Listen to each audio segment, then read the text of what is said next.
Welcome to Orishola Stories.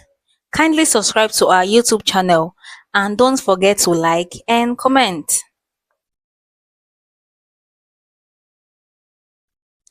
With miracles came responsibility. More chairs, bigger spaces, louder speakers, and all of that cost money. Steve, still young, still growing, he had no board, no structure, and no one to answer to. So, he started doing what many others had done quietly for years. He turned the pulpit into a business platform. If you want to provoke God, he declared one Sunday, don't give him what is convenient.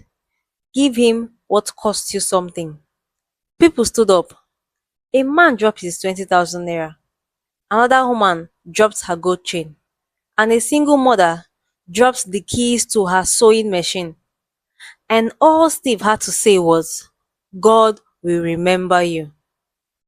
That night, he sat alone in his office, counting so many envelopes, envelope after envelope. Some had letters inside. Please pray for my son. Help me get a job. My daughter is dying in the hospital. The envelopes were full of money. So much money. And desperation. But Steve said nothing. He just kept counting. The shift was slow but dangerous. Members began to call him Daddy Steve. They prayed in his name. Some refused to attend any church service unless it was his. And when someone sold handkerchief and called them Steve's mantle, he said nothing because secretly he loved it. Then came Anita, a powerful businesswoman with money and mystery. She walked into the service one Sunday with two bodyguards and sat in the front row. After the service, she asked for a private meeting with Pastor Steve. She said, you are not just a pastor, you are a movement, and every movement needs a sponsor. Then she dropped a check, a 5 million naira check, and she said, no strings attached. She smiled. But behind every check, there is always a string. A week later, Anita invited him for dinner. It was supposed to be a partnership meeting, but the lights were dim, the wine was sweet, and the air was thick. And when she leaned in close and whispered, you don't have to carry this all alone, something in Steve shifted. He didn't touch her, but he didn't run either. And sometimes, it's the boundary we almost break that do the most damage. Then Sarah noticed. She has been there from the start. Loyal, quiet, and devoted. You are changing, she said softly one night. You don't pray like before. You don't cry when you preach. Now it's all about power. He smiled and told her not to worry, but in her eyes was the same fear Prophet Zachariah saw years ago. The next month, he was invited to speak at a national pastors' conference, thousands in attendance. When he stepped on stage, the MC shouted, let's welcome Apostle Steve. And for the first time, he didn't correct them. From that day on, things changed. A new suit every Sunday, a new car, special seat. People had to book appointment to see him 3 weeks in advance. His hands were no longer for healing. They were for waving like royalty. One night, the cameras were off, the lights off. Steve knelt down to pray. He knelt down alone. He tried to pray, but the words didn't come out. The fire was gone, and in the room was complete silence. Then the storm came. A former usher accused him of sleeping with a married woman. Screenshot leaked. A journalist published a blog post. Is Pastor Steve just another scam? People began asking questions, and for the first time, the crowd didn't clap. His core team met behind closed doors. Some begged him to repent, others wanted him to fight back. But Steve, he just sat there, staring into nothing. The boy who once preached barefoot with fire was now a man buried in silence. The fire spread across cities, across hearts, across his own soul. But uncontrolled fire doesn't bring warmth, it brings destruction. Sometimes, to understand a man's fall, you must remember his climb. Steve used to wait at the back of revival tent just to carry his preacher's Bible. He once prayed for 5 hours in the rain when no one showed up for service. But now, he arrived with a convoy. People stood up when he walked in, but the ones who walked in with him were now too ordinary to reach him.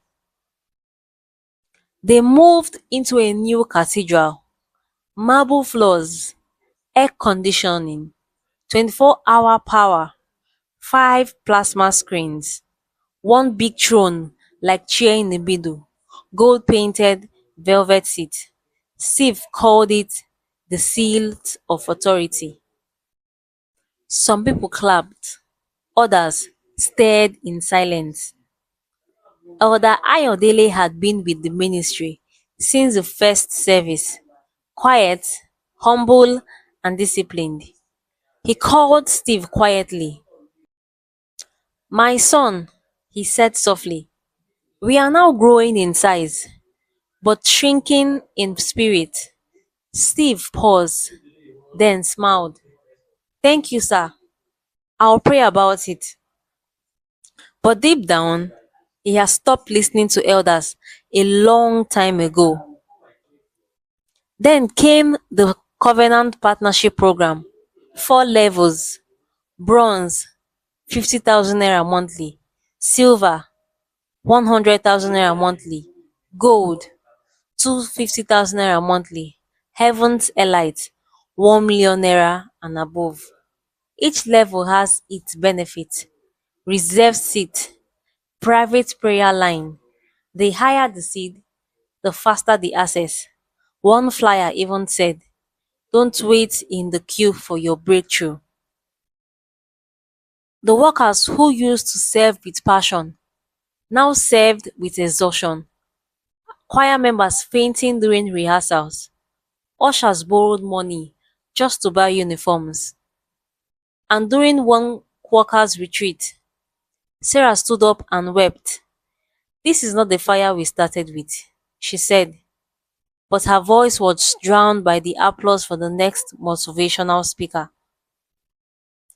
To keep the momentum going, Steve started inviting guest speakers.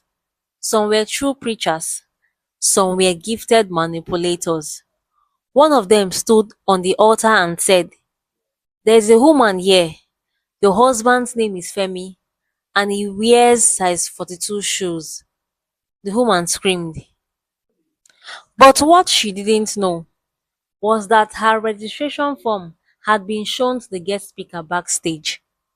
One night, in a closed meeting, one of Steve's new strategists suggested, "Let's start planting miracles, stage some testimonies, let the crowd believe first."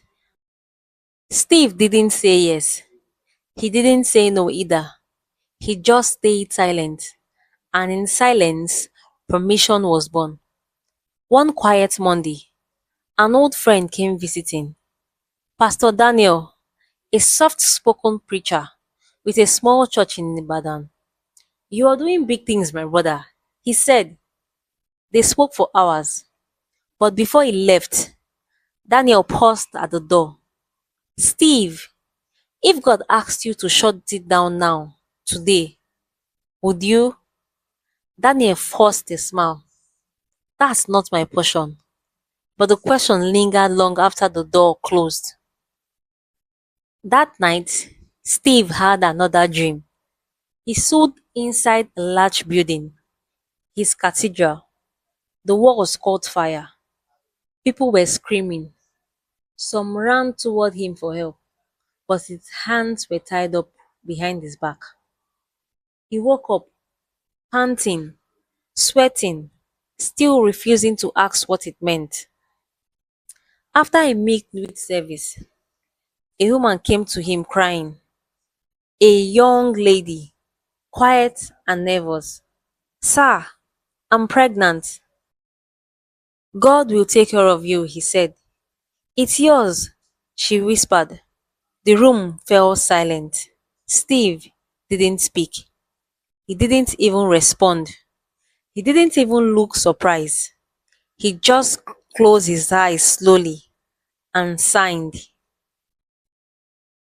By now, the fire wasn't just spreading, it was burning behind the foundation. The boy with passion had become the man with a brand. The pulpit had become a platform, and the line between divine and deception had disappeared. Watch out for part 3.